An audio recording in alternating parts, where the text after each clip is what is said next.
जानिब से धामन गांव में 75 किसानों को गाय वाटप का कार्यक्रम रखा था आपने, और आज केंद्रीय मंत्री डॉक्टर भागवत कराड़ साहब और राव साहब दानवे साहब भी आए थे। क्या कहेंगे सर उसके? देखिए, हमारे माननीय उप मुख्यमंत्री और तब के मुख्यमंत्री महोदय, इनका बोलना है कि हर एक को नौकरी नहीं मिल सकती और हर एक को कंपनी में काम नहीं मिल सकता। इसके लिए हम उल्टे देशवासी हम भाग्यशाली है कि हमारे पास में खेती बड़े पैमाने में है। खेती को लगकर ही जो जोड़ धंधे, उद्योग धंधे हम बोलेंगे, उसका अभी तक जिस मुआयने में बड़े ज़ोर शोर से उस पर काम धंधा होना चाहिए हुआ नहीं। इसलिए हमारे काश्तकारों के, शेतकरियों के बच्चों को उस प्रमाण में पैसा नहीं मिलता हर महीने। हमने किया क्या है, चारा है, एक्चुअली उसके पास में कच्चा पक्का गोटा है, लेकिन गौवे खरीदने के लिए उसके पास पैसा नहीं है। एक्चुअल में दूध का मार्केट है, 35 से 40 रुपये लीटर का भाव है। सब अगर एक को 2 गौवे दी तो उसमें कम से कम 20,000 रुपये का प्योर प्रॉफिट उसको मिल सकता है। इसलिए हमने पहले प्रायोगिक तत्व पे 150 गायों को पंजाब, हरियाणा, राजस्थान से लाए हैं और 75 नवयुवक जो शेतकरियों के बच्चे हैं, जिनके पास 1 एकड़ से 2.5 एकड़ तक की खेती है, जो करना चाहता है, उम्मीद है, उनको हमने 1-1 को 2-2 गौवे आज दी है। मुझे आशा है कि 15 अगस्त को आने वाले 3 महीने में गंगापुर में और 300 गौवे और दिवाली के वसुबारस में और 1000, ऐसे 1500 गौवों का काम हम यहाँ पर दूध उत्पादक के लिए करेंगे।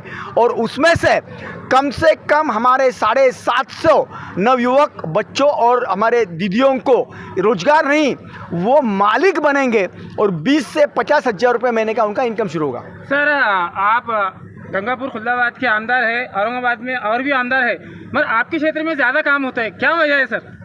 नहीं, ऐसा कुछ नहीं है। अपने अपने क्षेत्र के अलग अलग उपाधि हैं, उनको अलग काम करना पड़ता है। शहर के काम अलग होते हैं, देहात के काम अलग होते हैं, सभी के काम अच्छे हैं। लेकिन मेरा ये तीसरा टर्म है, मैं दिल लगाकर, मुझे जिसने आशीर्वाद दिया, मैं, मेरे सारे दोस्त, मेरे पक्ष के, मेरे दूसरे भी मतलब पक्ष में भी होंगे तो मुझे मानने वाले, इनको सबको साथ में लेकर शेतकरियों के साथ काम करता हूँ और करते रहूँगा। सर, आपके काम को देख के जनता में से चर्चा चलती है कि प्रशांत बम साहब के मंत्री की वर्दी कब लगेगी, क्या कहेंगे सर? देखिए, मुझे आज मंत्रियों से भी ज़्यादा निधि मेरे मतदार संघ में मिलता है। तो सिर्फ नाम मंत्री मिलने से सब कुछ नहीं होता।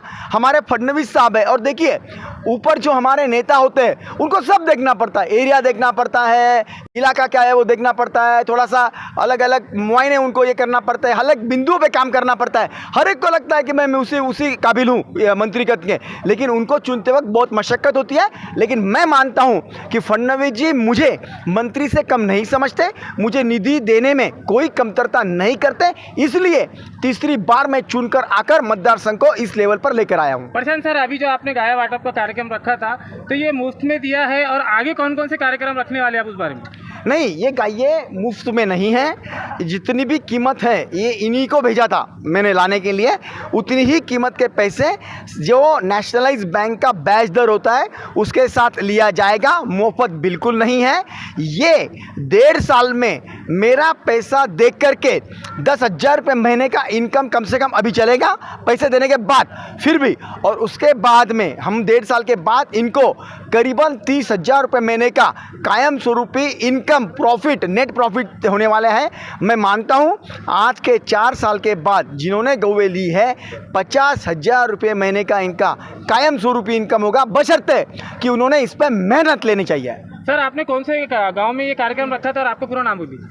देखिए, आज हम जहाँ खड़े ये धामन गाँव है, झुराली जी का यहाँ पर चीकू का बागीचा है। खुलताबाद रत्नपुर तालुके में हम यहाँ पर खड़े हैं, छत्रपति संभाजी नगर जिले में हम यहाँ पर हैं। और ये सारा कार्यक्रम जो आज आप देख रहे हो, मैं मानता हूँ ये नींव हमने रखी है। आने वाले 5 सालों में हजारों बच्चों को खुद को मालिक बनने का प्रोग्राम हमने दिया है, और वो सब नवयुवक उसको ग्रास्प कर रहे हैं। Thank you. गंगापूर विधानसभा मतदारसंघाचे प्रशांतजी बम यांनी आपल्या मतदारसंघातल्या 75 तरुण युवकांची निवड करून त्यांना प्रत्येकी 2 गायी दिल्या गेलेल्या आहेत। त्यांनी जी कल्पना आपल्या प्रस्ताविकात मांडली ती अत्यंत चांगली अशा प्रकारची ती कल्पना आहे। तरुणांना माझं एवढंच म्हणणं आहे की ह्या ज्या 75 गायी दिल्यात याचा चांगला उपयोग घ्या, दूध डेअरीमध्ये घाला, मिळालेल्या पैशातून पुन्हा अजून 2-2 गायी घ्या आणि गावातल्या आपल्या वयाच्या सर्व शेतकरी तरुणांना एकत्रित करून अशा प्रकारच्या उपक्रमामध्ये सहभागी व्हा, अशा प्रकारचं मी तरुणांना आवाहन करतो. खरं तर प्रशांत बंब यांनी केवळ गायीचाच उपक्रम केला असं नाही आहे, तर CSRच्या माध्यमातून आपल्या मतदारसंघामध्ये निसर्गाचं वरचं पाणी आपल्याच मतदारसंघात कसे जिरण आणि आपल्या जमिनीतलं वॉटर टेबल वाढवून शेतकऱ्यांना त्याचा कसा फायदा होईल हाही उपक्रम मागच्या काळामध्ये केलेला आहे. या व्यतिरिक्त सरकारच्या ज्या काही विविध प्रकारच्या योजना आहे त्या योजना आपल्या मतदारसंघात आपल्या माणसापर्यंत कशा पोहोचतील हाही गेल्या 15 वर्षापासूनचा त्यांचा उपक्रम आम्ही स्वतः पाहिलेला आहे. अनेक कार्यक्रमाला आम्ही हजेरी लावली आणि त्यामुळंच लोक त्यांच्यावर खुश आहे आणि म्हणूनच लोक त्यांना निवडून देतात. हा कार्यक्रम केवळ निवडणुका डोळ्यापुढं ठेवून नाही तर आपली एक सामाजिक बांधिलकी म्हणून त्यांनी हा उपक्रम केलेला आहे. मी त्यांच्या या उपक्रमाला शुभेच्छा देतो आणि तरुणांना आवाहन करतो की जास्तीत जास्त संख्येनं यात भागीदारी व्हा आणि ही चळवळ शेवटच्या माणसापर्यंत एवढीच विनंती करतो.